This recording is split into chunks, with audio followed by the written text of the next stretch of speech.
ايه الجمال ده؟ جمال قمر ما شاء الله تبارك الله. طبق ما يستاهلش غير بقكم، عسل قوي. جربوه ان شاء الله يعجبكم. طبعا يا بنات مش عايزه اقول لكم ان هو غني بكل حاجه. طبعا شايفين الفلفل الالوان والكبده والحاجات دي طبعا يعني ان شاء الله مفيده جدا لصحه اولادنا. السلام عليكم ورحمه الله وبركاته. اللهم صل وسلم وبارك عليك يا حبيبي يا رسول الله. ازيكم بنات؟ عاملين ايه؟ يا رب دايما تكونوا بخير. النهارده ان شاء الله هنعمل مع بعض رز بالكبد. عايزين تقولوا رز بالكبد ماشي، عايزين تقولوا رز بالخلطه ماشي، اي حاجه انتوا عايزين تقولوها يعني، بس انا مسميها اكله التوفير يعني.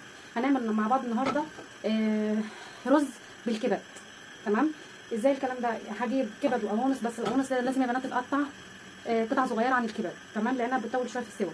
تمام؟ بس اغسلها كويس قوي لان الكبد والقوانص بتاعه الفراخ بتكون زفره، فانا بغسلها كويس قوي بالملح والليمون ونقعها كويس قوي قوي وانضفها كويس قوي زي ما انتم شايفين كده. بعد كده عشان اشيل الزفاره اكتر واكتر، بجيب بعد ما تتغسل طبعا من الليمون والكلام ده زي ما اتفقنا، بجيب فص ثوم كبير اهو عليها اهي، وانزل كمان نوطي النار الاول، وهنزل يا بنات كمان عليها بليمونه اهي يا بنات قبل ما بحطها على النار برضه. دي طبعا بعد ما غسلتها بالليمون كويس قوي. تمام اهي، عشان اتاكد ان انا شلت الزفره خالص. واقوم نازله شويه فلفل اسود عليهم كده، بسم الله. فلفل اسود ورشه حبهان. ماشي يا بنات، ده قبل ما بنزلها في الطاسه زي ما شفنا مع بعض كده. واقوم مقلبه كده. لو عرفت ان انا اسيبها شويه في التتبيله دي شويه يبقى تمام قوي، يعني قبلها مثلا بنص ساعه كده هتضمني ان انت شلت الزفره خالص. تمام؟ اول خطوه هنعملها. تاني خطوه بقى ان انا اجيب معلقه زيت اهي، بسم الله، على النار، واقوم نازله عليها الكبد الجميله بتاعتي. بسم الله.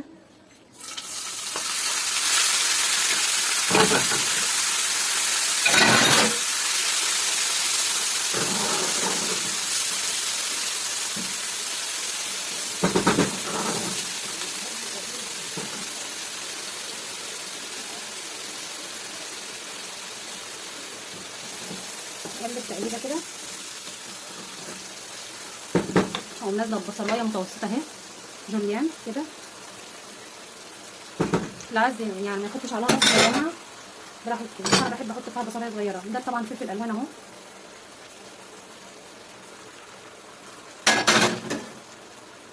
اقلبها تقليبه بسيطه كده.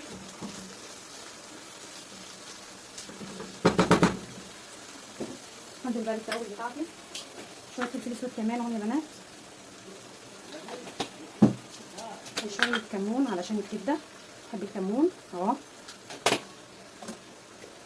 شويه رشه بسيطه من الحبهان البودر اهو، وكمان ملح،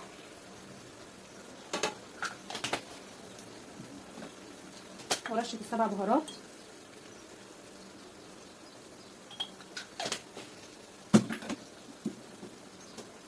وكمان رشه كزبره.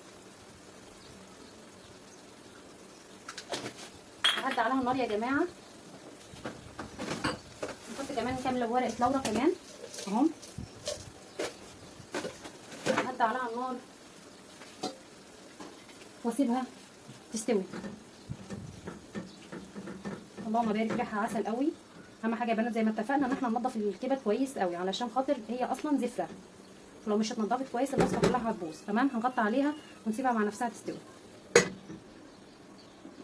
ودي تاني مرحله يا بنات، بنجيب حله على النار اهي اهي، ننزل فيها بشويه زيت اهو، بسم الله، اللهم بارك يا رب. شويه زيت،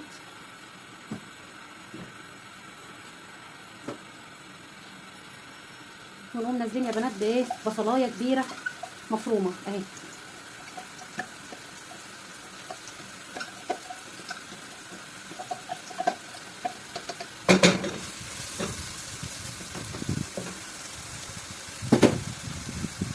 تمام يا بنات اهو. طبعا هنسيب البصله دي لما تتحمر خالص، حتى تكون تتحرق حلو قوي يعني، تاخد اللون البني الغامق. ونجيب معلقه سكر كبيره اهي اهي، ننزل بيها على هدوء عشان تكرمل معايا. تمام يا بنات.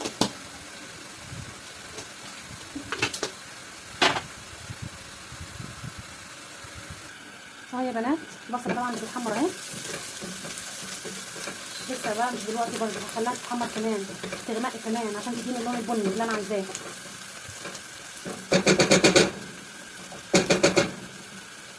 ودي الكبده يا بنات تستوي مع نفسها، هديها على النار تستوي مع نفسها.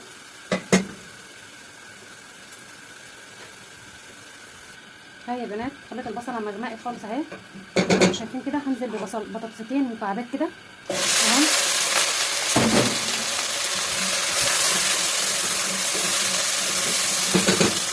واقوم نازله الكبده بتاعتي كده زي ما هي، ادي تشويحه كده.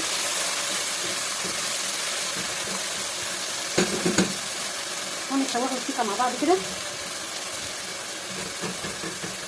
لما البصلايه دي تغلي كده معاهم وتديني اللون البني. تمام.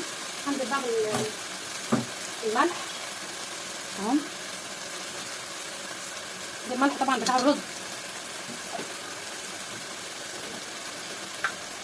ورشه من السبع بهارات كده صغيره.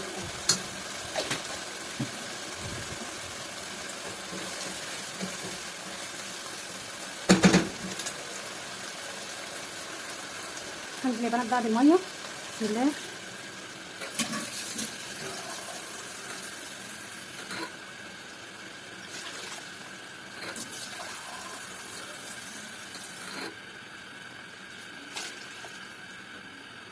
ماشي يا بنات. وبمجرد ما تغلي يعني البطاطسايه دي مش هسيبها لما تتهري، لا يعني تغلي غلوه كده، اقوم غاسله الرز ومنزلاه. يعني هسيبها تغلي ونرجع تاني. شوفوا مع بعض يا بنات اهو الميه غلت اهي، تقليبه بسيطه. بصوا يا بنات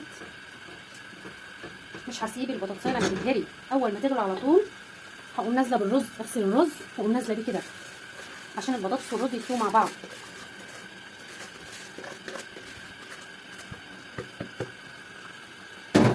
باقي لو سبتها كتير البطاطس هلاقيها هرت يا بنات اهو. هقلب تقليبه بسيطه كده اهو. البطاطس والرز بقى هيستووا هما الاثنين مع بعض، بس هي ناقصه شويه ملح بسيطه، هحط لها شويه ملح اهو. طبعا احنا بندوق ونشوف لو محتاجه شويه ملح بنحط. تمام خلاص ارجع لكم بعد ما تستوي ان شاء الله. دلوقتي يا بنات هشوف الرز تقريبا.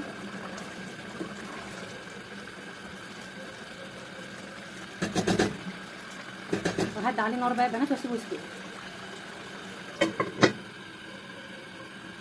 طب كده يا بنات الرز استوى اهو.